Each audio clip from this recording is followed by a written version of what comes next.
On commence deux halachot. Alors vous savez que nous sommes dans une période difficile. Ben Hametzarim, c'est local. Et il y a deux interdits qui sont à prendre en compte. La première, c'est le manque de pudeur à l'extérieur, d'être habillé sanoua, donc pudique, vraiment bien se couvrir. Et la deuxième, comme l'enseigne pratiquement tous les Kitsurei Shulchan Aruch, que ce soit le Rav Aaron Zaka, le Rav Ovadia Yosef, le Rav Yitzhak Yosef lui-même, un frère dans pratiquement tous les Kitzur Shulchan Aruch, l'oti mirchol ne soit pas un obstacle pour les autres, ce qui fait qu'il y a une double avéra quand on n'est pas de sanoua. La première, c'est que malheureusement, eh bien, soi-même, on se dénude.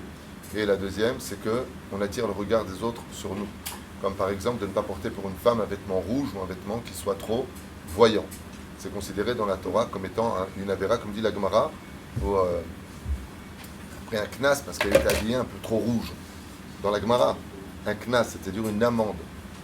À ce point-là, c'est de la dictature. On n'est pas dans une situation de frapper les gens parce qu'ils ne sont pas tsniout ou ken tsniout. Regardez ce que dit la halakha à propos des lois du matin. Izaher liot sanoua bilbusham o pochet et begdav velo yomar eneni bechadre chadarim umir roeni. Même si tu es seul chez toi dans ta propre chambre, tu dois être sanoua. Pas simplement à l'extérieur, c'est un kal vachomer. Et que la personne ne dit pas, mais qui me regarde? Ki akadosh baruch hu melo kol haaretz kevodo. Car l'Éternel remplit le ciel et la terre de son honneur, de sa présence. Et donc, même si la personne a l'habitude d'être mamash chez lui et qu'il a l'habitude de couvrir tel et tel manque, il fasse particulièrement attention à ça. Car le respect d'Hachem se trouve c'est pour cela qu'il doit se lever rapidement pour s'habiller. Et un enfant qui arrive à l'âge du raisonnement, lui aussi devra, Bezrat Hachem, tout faire pour s'habiller dès qu'il est conscient. Bet sniout. Par exemple, dans les yeshivot, on s'habille sous le sadine, sous les draps, par exemple. Ok? Tu vas dire maintenant dans les toilettes. Des endroits où on ne peut pas faire autrement que de se déshabiller dans les toilettes. On descend le pantalon koutmik votrem. Il dit nachon. Mais n'oublie pas que même quand tu descends le pantalon, ne descend pas jusqu'aux chevilles. Tu as un tefar, c'est-à-dire 8 cm. Mishum sniout. Même là-bas, à kalvachomer, de kalvachomer, de kalvachomer, à plus forte raison, quand on se trouve dans un endroit qui est chas v'shalom, public.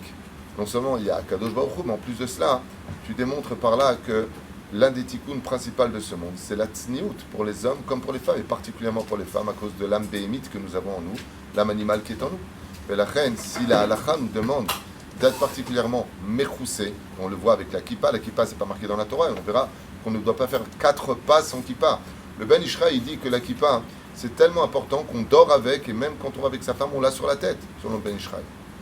L'orakazé bilvad, même si on reste sur place, alors il y a plusieurs déotes avec la kippa, à propos de se couvrir avec. Est-ce que je ne peux pas faire 4 pas sans kippa?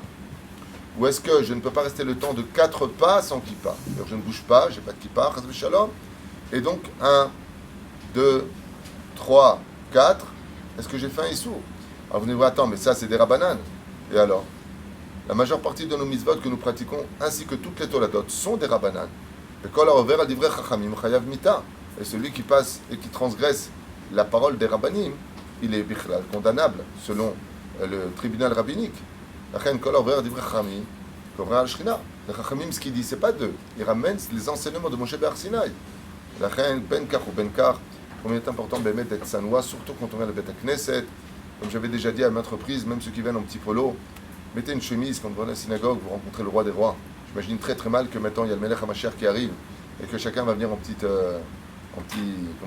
t-shirt, un petit débardeur. J'imagine très mal cela. Au contraire, chacun va venir avec un beged qui est mechoubad.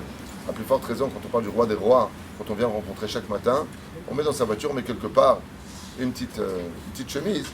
Après, on l'enlève si on ne peut pas faire autrement par rapport à son travail.